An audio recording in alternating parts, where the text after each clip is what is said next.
परमेश्वर का आत्मा मुझ पर है, क्योंकि उन्होंने मुझे दीनों को शुभ संदेश सुनाने के लिए चुना है। उन्होंने मुझे भेजा है कि मैं बंदियों को मुक्ति और अंधों को दृष्टि पाने का संदेश दूं, सताए हुए लोगों को मुक्त करने के लिए और यह घोषणा करने के लिए कि समय आ गया है जब परमेश्वर अपने लोगों को बचाए। वे ठीक कहते हैं। एक बार दो व्यक्ति प्रार्थना करने मंदिर गए। एक धार्मिक गुरु और दूसरा चुंगी लेने वाला था।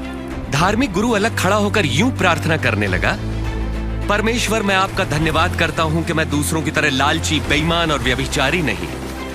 मैं आपका धन्यवाद करता हूं कि मैं इस चुंगी लेने वाले जैसा नहीं। सप्ताह में 2 बार उपवास रखता हूं, आमदनी का 10वां आपको देता हूं। परंतु चुंगी लेने वाले ने दूर ही खड़े होकर स्वर्ग की ओर आंखें उठाए बिना अपनी छाती पीट पीट कर यह कहा, हे परमेश्वर, मुझ पापी पर दया कर।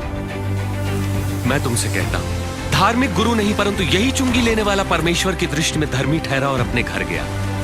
जो अपने आप को बड़ा मानेगा वो छोटा किया जाएगा, परंतु जो अपने आप को छोटा मानेगा वो बड़ा किया जाएगा। मेरे पास आओ और मेरे वचन सुनो, मेरी मानो और तुम जीवन पाओगे। प्रभु को खोजो जब तक वो मिल सके, उन्हें पुकारो जबकि वो पास है। दुष्ट अपनी दुष्टता और अधर्मी अपने बुरे विचार छोड़कर परमेश्वर के पास आए और वे उन पर दया करेंगे और उन्हें पूर्ण क्षमादान देंगे। तुम आनंदित रहोगे और तुम्हें शांति मिलेगी। हाय तुम पर जो अब हंसते हो, तुम रोगे और विलाप करोगे। अफसोस जब लोग तुम्हारी बड़ाई करें, क्योंकि उनके पूर्वजों ने भी झूठे भविष्यवक्ताओं के लिए यही किया। पर मैं तुम लोगों से कहता हूं, शत्रुओं से प्रेम रखो, घृणा करने वालों का भला करो, जो श्राप दे उन्हें आशीष दो, बुरा करने वालों के लिए प्रार्थना करो। तुम्हारे एक गाल पर कोई थप्पड़ मारे तो उसकी ओर दूसरा भी फेर दो। कोई तुम्हारा अंगरखा ले तो अपनी कमीज भी उसे दे दो। किसी भी मांगने वालों को मना मत करो। यदि कोई तुम्हारी वस्तु ले ले तो उसे वापस मत मांगो। तुम वही करो जैसा व्यवहार तुम दूसरों से चाहते हो। यदि तुम अपनों से प्रेम रखने वालों से प्रेम रखते हो तो तुम्हें आशीष क्यों कर मिलेगी? पापी भी अपने प्रेम रखने वालों से प्रेम रखते हैं। और यदि स्वयं पर भलाई करने वालों की भलाई करते हो तो तुम क्यों कर आशीष पाओगे? पापी भी ऐसा ही करते हैं। आरोप मत लगाओ तो तुम पर भी नहीं लगेगा, दोष मत लगाओ तो तुम पर भी दोष नहीं लगेगा। क्षमा करो तो तुम्हें भी क्षमा मिलेगी, दो तो तुम्हें भी दिया जाएगा। जिस नाप से नापोगे उसी से तुम्हारे लिए भी नापा जाएगा। अंधा अंधे को मार्ग नहीं दिखा सकता, ऐसा करने पर दोनों ही गड्ढे में गिरेंगे। अपने भाई की आंख के तिनके को क्यों देखते हो जबकि अपनी ही आंख का लट्ठा नहीं देख पाते? मार्ग के किनारे गिरे बीज उन्हें दर्शाते हैं जो वचन सुनते हैं, पर शैतान आकर उनके मन में से वचन चुरा लेता है ताकि वे विश्वास करके कहीं मुक्ति न पाले। पथरीली भूमि पर गिरे बीज उन्हें दर्शाते हैं जो वचन सुनकर आनंद से ग्रहण करते हैं, पर जड़ नहीं पकड़ पाते।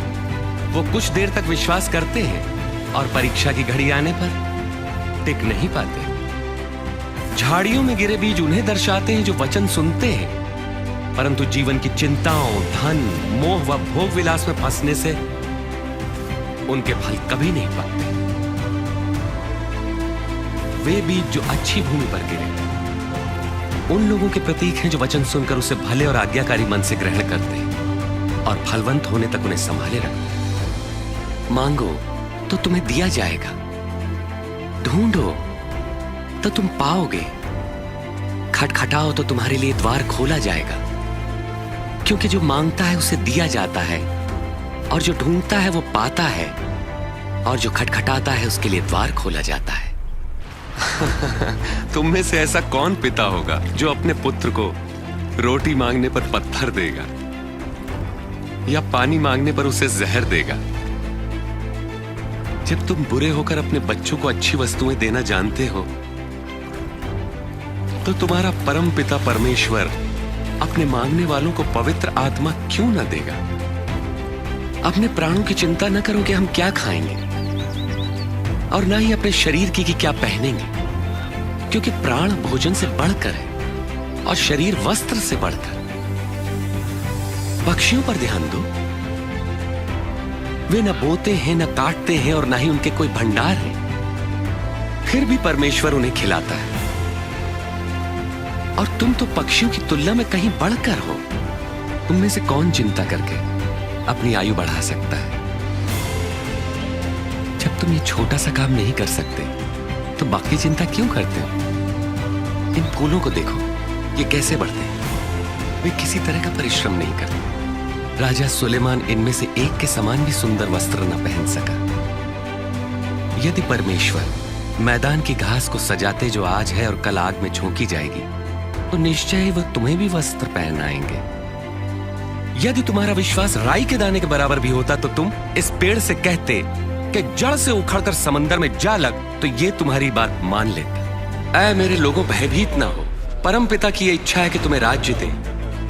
अपना सब कुछ बेचकर पैसा गरीबों को दान कर दो और ऐसे बटुए बनाओ जो फटते नहीं।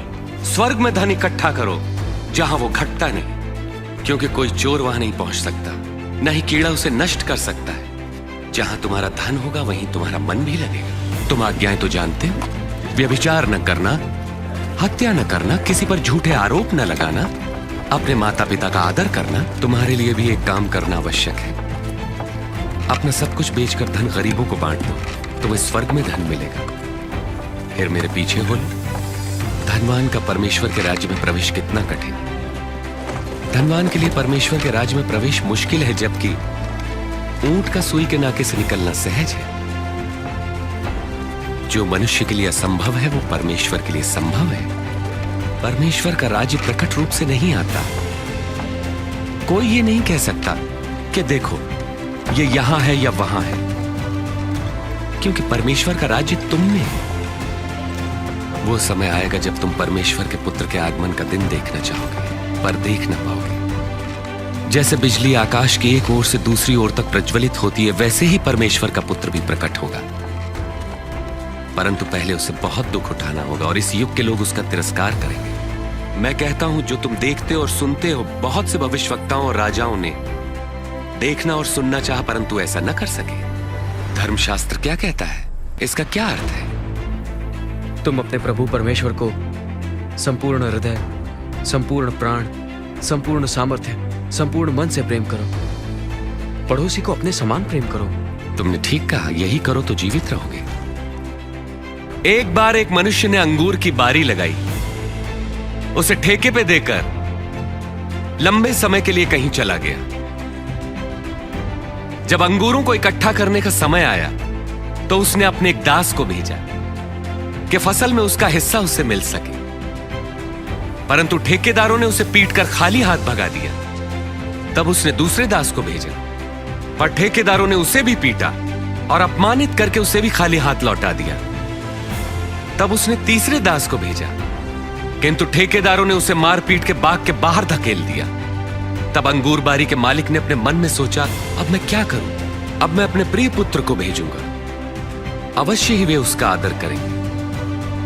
परंतु ठेकेदारों ने उसे आते देखकर आपस में कहा, यह तो मालिक का पुत्र है, उसे मार डालें तो यह जायदाद हमारी हो जाएगी। उन्होंने उसे बारी के बाहर निकाला और मार डाला। अब देखो मालिक उन ठेकेदारों के साथ क्या करेगा।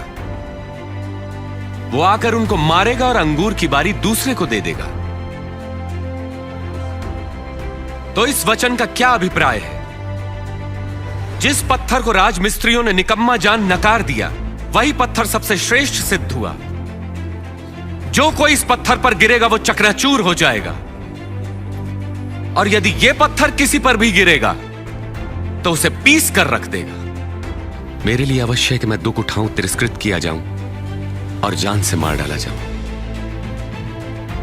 परंतु तीसरे दिन मृतकों में से जी उठूं।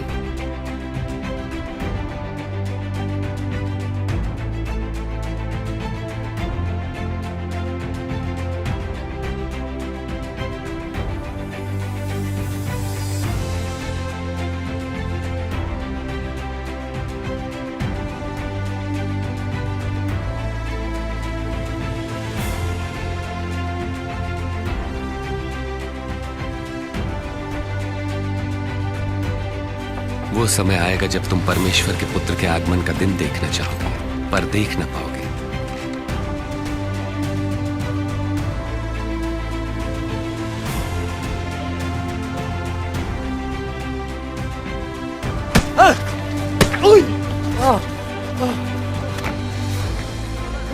तुझे किसने मारा? भविष्यवाणी कर, अब तुझे कौन मारेगा? बस करो, ये सब बंद करो। इसे सभा के सामने ले आओ।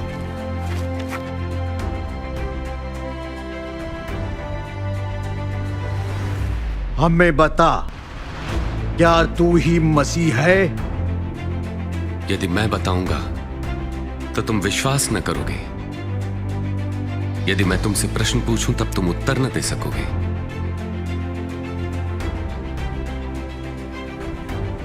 लेकिन अब से मैं निश्चय ही सर्वशक्तिमान परमेश्वर के दाहिनी ओर बैठूंगा। तो क्या तू परमेश्वर पुत्र है? हां, मैं हूं।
जब तुम बुरे होकर अपने बच्चों को अच्छी वस्तुएं देना जानते हो, तो तुम्हारा परम पिता परमेश्वर अपने मांगने वालों को पवित्र आत्मा क्यों न देगा? मेरे पास आओ और मेरे वचन सुनो, मेरी मानो और तुम जीवन पाओगे। प्रभु को खोजो जब तक वो मिल सके, उन्हें पुकारो जबकि वो पास है। दुष्ट अपनी दुष्टता और अधर्मी अपने बुरे विचार छोड़कर परमेश्वर के पास आए और वे उन पर दया करेंगे और उन्हें पूर्ण क्षमादान देंगे।